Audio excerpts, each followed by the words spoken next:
kali stroke. Ya, tapi yang pasti stroke kedua, stroke ketiga, stroke keempat pasti lebih parah, pasti lebih buruk kondisinya. Ya, bahkan sampai pada kecacatan permanen.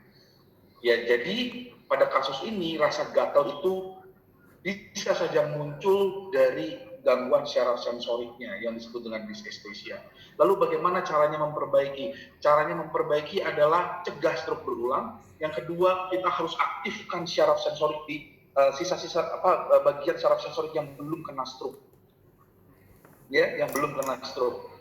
Ya, bagaimana caranya? Nah, kalau kita bicara tentang nutrisi, Salnex itu punya satu kemampuan regenerasi yang namanya neuroprotector, neurodegeneratif. Artinya ada kemampuan untuk mengaktifkan syaraf. Resveratrol itu sangat efektif untuk mengaktifkan syaraf dari otak, termasuk syaraf pusat. Termasuk kalau kemarin saya bilang tuh ya, yang orang tua tuh ya jangan nunggu stroke dulu, mungkin dia udah mulai suka lupa-lupa, mulai suka pikun-pikun gitu ya, atau ada orang anak-anak muda yang juga mulai pikun karena proses penuaan. Itu seharusnya sudah mulai minum Salnex. Yang pertama. Yang kedua adalah bagaimana kita memastikan, mengoptimalkan sirkulasi darah ke otak. Sirkulasi darah ke otak itu bisa diaktifkan dengan apa? Firmex 8. Wajib sekali untuk mengoleskan di sini. Kenapa? Karena ini adalah arteri karotis yang menyambung ke pembuluh darah otak. Ya. Ini ya, jadi ini adalah titik wajib untuk pasca stroke. Ya, kemudian pembuluh darah di kaki yang rasa gatal itu justru dioleskan di sekitarnya. Ya, nah ini sangat penting. Penggunaan dua ini akan sangat bermanfaat untuk mencegah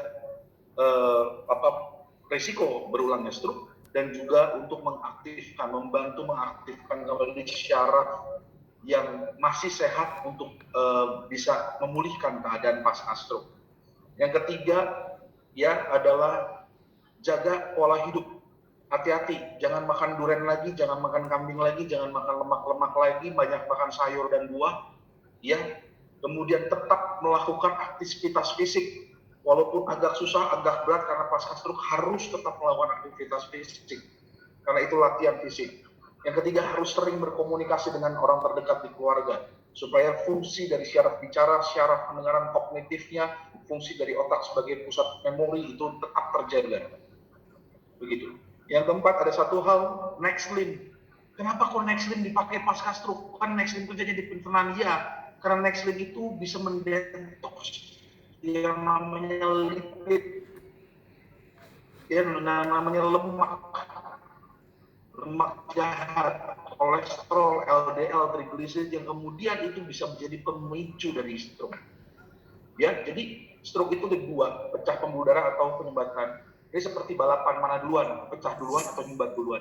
Dan biasanya kalau penyumbatan itu berhubungan dengan penyakit jantung koroner. Orang yang punya pengentalan darah